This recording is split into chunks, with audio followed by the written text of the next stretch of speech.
Hello guys, welcome back to my channel. आपका स्वागत है हमारे जावास्क्रिप्ट सीरीज के एक और नए वीडियो के अंदर। इस वीडियो के अंदर हम लोग बात करने वाले हैं जावास्क्रिप्ट के जो कंडीशनल स्टेटमेंट्स होते हैं उनके बारे में, जैसे इफ स्टेटमेंट हो गया, इल स्टेटमेंट हो गया, इफ एल्स हो गया, स्विच स्टेटमेंट हो गया। इनके बारे में बात करेंगे इस वीडियो के अंदर डिटेल्स में विद द एग्जांपल के थ्रू, और समझेंगे कि ये सारे स्टेटमेंट लिखे कैसे जाते हैं, इसका पर्पस क्या है, कौन सी सिचुएशन में हम लोग एक कंडीशनल स्टेटमेंट का यूज कर सकते हैं। सब सब कुछ समझते हैं डिटेल्स में विद द एग्जांपल के थ्रू। ओके, सो शुरू करते हैं। सो देखो, सबसे पहले समझते हैं कि कंडीशनल स्टेटमेंट्स क्या होता है। सो कंडीशनल स्टेटमेंट का मतलब क्या होता है कि हमें सिचुएशन वाइज अगर कोई कोड रन करना है, अगर कंडीशन ये हो तो हमको पर्टिकुलर एक कोड का एक ब्लॉक हमको रन करना है, और कंडीशन कोई अलग हो तो हमें कुछ और कोड रन करना है। सो इसके लिए हम लोग कंडीशनल स्टेटमेंट का यूज करते हैं, जैसे कि हो गया इफ स्टेटमेंट।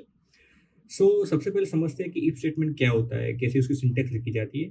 सो देखो, यहाँ पे मैं कंप्यूटर स्क्रीन पे आ चुका हूँ, और यहाँ पे मैं देख सकता हूँ कि सपोज मैं क्या करता हूँ, यहाँ पे एक वेरिएबल डिक्लेयर करता हूँ स्कोर, और उसके अंदर मैं क्या करता हूँ 75 लिखता हूँ।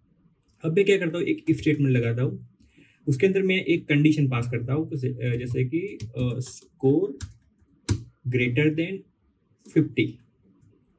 मीन्स क्या क्या ये क्या करेगा, चेक करेगा कि अगर स्कोर की वैल्यू 50 से बड़ी है।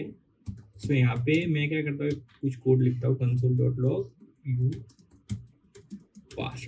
ओके, अब मैं क्या करता हूँ, मैं इस कोड को रन करता हूँ, node video 8.js। Okay, I think यहाँ पे कुछ issue. Okay, node video 8.js। Okay, so यहाँ पे मेरे को आ चुका है यू आर पास। देखो, ओके, तो यहाँ पे हुआ क्या कि मैंने एक स्कोर की वैल्यू ली 75, और मैंने इफ स्टेटमेंट के अंदर एक कंडीशन डाल दी। ये कंडीशन ये चेक करेगी कि जो स्कोर की वैल्यू है वो 50 से बड़ी है कि नहीं। अगर वो 50 से बड़ी होगी तो इफ जो स्टेटमेंट है उसके अंदर अंदर का जो भी कोड है वो एग्जीक्यूट कर देगा। अगर यहाँ पे मैं करता हूँ 45, तो देखो यहाँ पे मेरा रिजल्ट क्या आएगा, मेरा यहाँ पे कुछ नहीं आएगा, क्योंकि मैंने क्या किया है, अगर कंडीशन गलत है तो उसके बेस पे मैंने कोई कोड या कोई ब्लॉक यहाँ पे रन नहीं करवाया, इसलिए यहाँ पे मेरे को कुछ नहीं आ रहा। ओके, अब बात करते हैं इफ स्टेटमेंट के बारे में। देखो, बेसिकली यहाँ पे क्या होता है कि अगर ये कंडीशन ट्रू होगी तो ये ब्लॉक एग्जीक्यूट करेगा। सिंपल, इफ स्टेटमेंट का यही पर्पस है कि जो कंडीशन है वो सेटिस्फाई होगी, वो ट्रू होगी, तभी वो कोड ब्लॉक रन करेगा, अदरवाइज वो नहीं करेगा। अब बात करते हैं इफ स्टेटमेंट के बारे में। सो देखो, मैं क्या करता हूँ, यहाँ पे if score greater than 50, then console.log you passed, else। यहाँ पे मैं क्या लिखता हूँ, console.log you failed। ओके, अब मैं क्या करता हूँ, यहाँ पे जो स्कोर की मेरी वैल्यू है, सबसे पहले इसको मैं 75 करता हूँ। अब मैं इसको एग्जीक्यूट करता हूँ, तो देखो यहाँ पे मेरा क्या आ गया, यू पास्ड। ओके, अब मैं क्या करता हूँ, यहाँ पे इसकी जो वैल्यू है इसको मैं 40 करता हूँ। सो यहाँ पे देखो यू फेल आ गया। सो हमारे इफ स्टेटमेंट में क्या था कि जब भी ये कंडीशन ट्रू होगी तो इफ के अंदर का कोड ब्लॉक एग्जीक्यूट करेगा। सो यहाँ पे सेम ही है, ये जो इफ स्टेटमेंट है, यहाँ पे क्या होता है कि जब भी ये कंडीशन है वो सेटिस्फाई होगी तो उसके अंदर का कोड पूरा रन करेगा। लेकिन अगर ये कंडीशन फेल हो जाती है, अगर इसका रिजल्ट फॉल्स आता है या ये कंडीशन सेटिस्फाई नहीं होती, तो उस केस में क्या होगा, हमारा ये जो इल्स वाला जो ब्लॉक है वो एग्जीक्यूट होगा। इल्स का बेसिकली यही काम है कि ऊपर की जो सारी कंडीशन जो सेटिस्फाई नहीं होती है, सारी कंडीशन फॉल्स हो जाती है, तो उस केस में इल स्टेटमेंट एग्जीक्यूट होता है। सो आई होप कि आपको समझ में आ चुका है कि इफ और इल स्टेटमेंट क्या होते हैं। अभी बात करते हैं एल्स स्टेटमेंट के बारे में।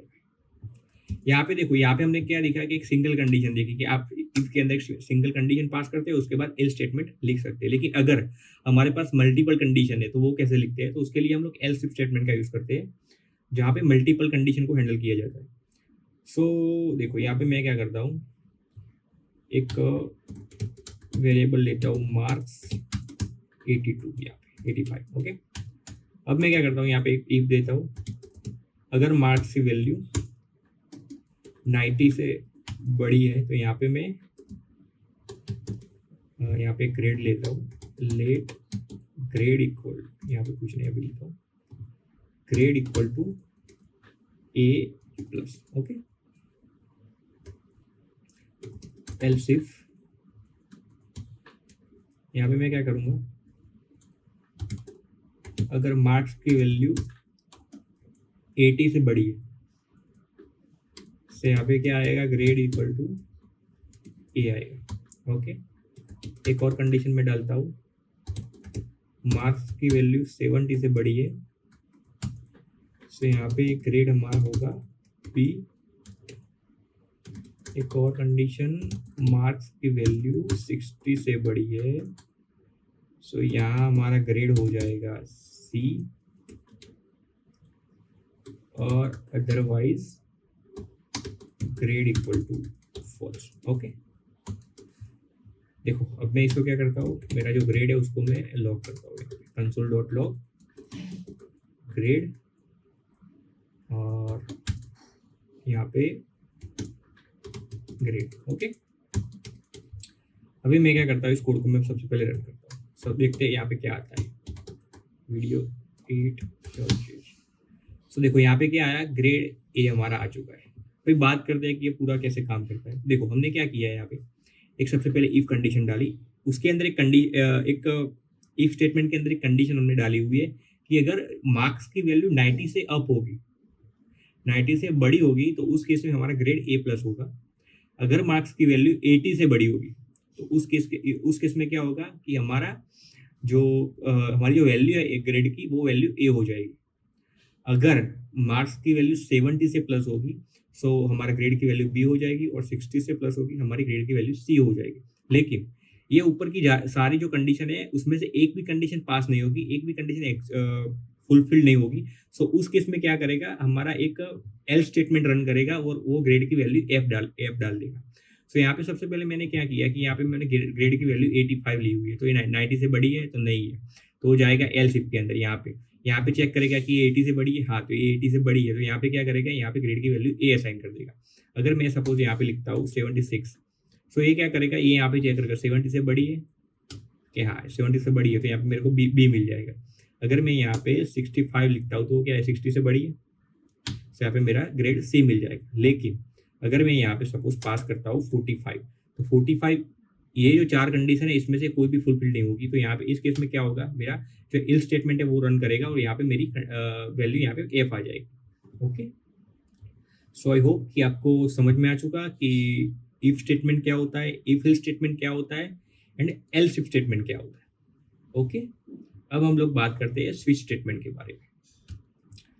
तो जो स्विच स्टेटमेंट है वो basically I think almost related ही है इफ इल्स के अंदर, वो भी एक कंडीशनल स्टेटमेंट ही है। उसको कुछ लिखने का तरीका कुछ अलग है और उसकी कुछ अलग कुछ अलग ही पर्पस भी कुछ अलग होता है। तो समझते हैं ये कैसे बेसिकली काम करता है। सो देखो यहाँ पे मैं क्या करता हूँ आपको समझाने के लिए, मैं यहाँ पे डे का वेरिएबल लेता हूँ, यहाँ पे 3। ओके, और हम लोग क्या करेंगे, यहाँ इसका सिंटेक्स है स्विच, और उसके अंदर बहुत सारे केसेस हम लोग लिखेंगे। तो स्विच के अंदर मैं यहाँ पे एक आर्गुमेंट पास करता हूँ डे। ओके, और मैं क्या करता हूँ, केस 0, अगर डे की वैल्यू 0 होगी तो उसके बाद क्या होगा, यहाँ पे मैं नेम भी डाल देता हूँ, लेट नेम इक्वल नेम यहाँ पे लिखता हूँ। अगर केस की वैल्यू 0 होगी तो नेम इज इक्वल टू हो जाएगा मेरा संडे। ओके, नेम 1 यहाँ पे लिखता हूँ। उसके बाद मैं यहाँ पे ब्रेक कर दूंगा। ब्रेक इसके लिए हम लोग करवा रहे हैं कि जो भी केस हमारा एग्जीक्यूट होगा उसके बाद से जो आगे का प्रोसेस है वो नहीं करवाना है। उसके बाद से हमको ये जो ब्लॉक है, वो कोड का ब्लॉक है, उसको ब्रेक कर देना है। यहाँ पे मैं क्या करता हूँ, case 1 so name 1 equal to, यहाँ पे मैं करता हूँ मंडे। ओके, उसके बाद है केस 2, सो उस केस में मेरा क्या होगा, name 1 is equal to Tuesday. Okay, case 3 name1 is equal to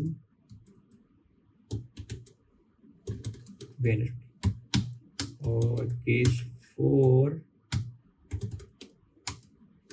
name1 is equal to Thursday।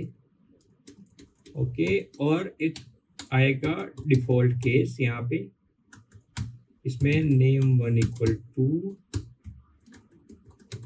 Unknown day.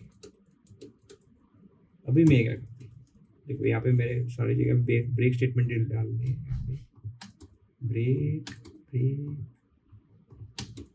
Break break. Okay, अभी मैं क्या करता हूँ, कंसोल डॉट लॉग करता हूँ।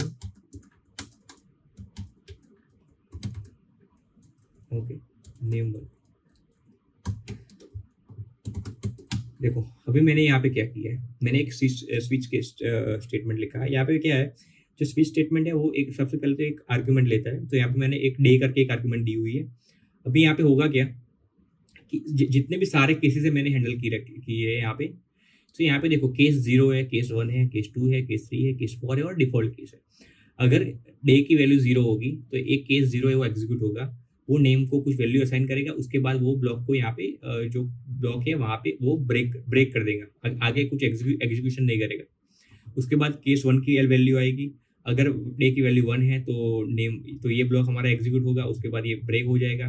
अगर 2 की वैल्यू आएगी तो यहाँ पे ये कोड एग्जीक्यूट होगा, उसके बाद ब्रेक हो जाएगा, उसके बाद ये एग्जीक्यूट होगा, फिर ब्रेक हो जाएगा, ये एग्जीक्यूट होगा, फिर ब्रेक हो जाएगा। लेकिन अगर कोई वैल्यू इन सारे केस में से नहीं और कुछ अलग ही वैल्यू आती है तो उस केस में क्या होगा कि हमारे डिफॉल्ट केस हमारा रन करेगा। जैसे कि इफ एल्स के अंदर एल्स रन होता था, यहाँ पे स्विच केस के अंदर हमारा डिफॉल्ट केस रन होगा और वो जो ब्लॉक है वो हमारा पूरा रन होगा। तो इसको मैं एग्जीक्यूट करता हूँ। सो देखो यहाँ पे मैंने क्या पास किया है, 3 पास किया है। तो यहाँ पे डे की वैल्यू 3 है तो यहाँ पे वेडनेसडे आ रहा है। अगर मैं इसकी वैल्यू 1 करता हूँ तो यहाँ पे क्या आएगा, संडे आएगा हमारा, सॉरी मंडे आएगा। इसकी वैल्यू 0 करता हूँ तो हमारा संडे आएगा।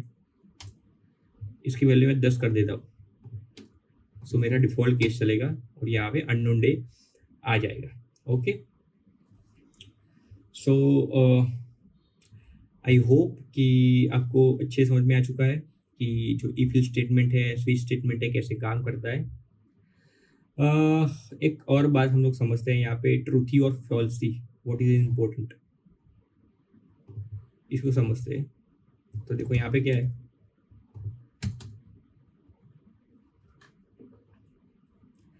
जावास्क्रिप्ट के अंदर जितने भी जो फॉल्स के लिए कंडीशन होती है वो 0 है, एम्प्टी स्ट्रिंग है और नल वैल्यू है, अनडिफाइंड वैल्यू है, नैन है। सो सॉरी, जो फॉल्स वैल्यू है 0 है और एम्प्टी स्ट्रिंग है उसे वो फॉल्सी वैल्यू कहा जाता है। नल, अनडिफाइंड, नैन है वो सब ट्रूथी वैल्यू के अंदर आता है। सबसे पहले समझते हैं इसको एग्जांपल के थ्रू। यहाँ पे const value is equal to, यहाँ पे मैं एम्प्टी स्ट्रिंग लेता हूँ, if value and console.log has value or else console.log empty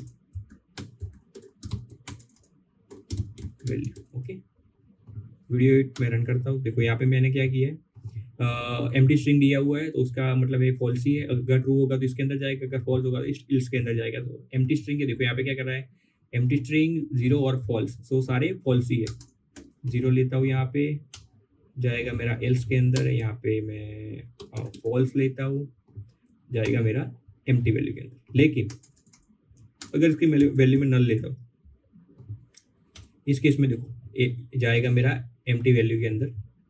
undefined होगा फिर भी एम्प्टी वैल्यू के अंदर जाएगा। देखो मैं समझाता हूँ, अनडिफाइंड वो भी जाएगा एम्प्टी वैल्यू के अंदर। लेकिन यहाँ पे अगर मैं कुछ वैल्यू यहाँ पे पास कर देता हूँ तो ये जाएगा इफ के अंदर, क्योंकि ये यहाँ पे ट्रू रिटर्न करेगा। ओके, उसके बाद देखो यार, जो इफ एल्स स्टेटमेंट है उसको उसके साथ साथ हम कंडीशन भी यूज कर सकते हो, जो हमने प्रीवियस यहाँ पे किया ही हुआ है ऑलरेडी। देखो यहाँ पे कंडीशन पूरी पास की हुई है।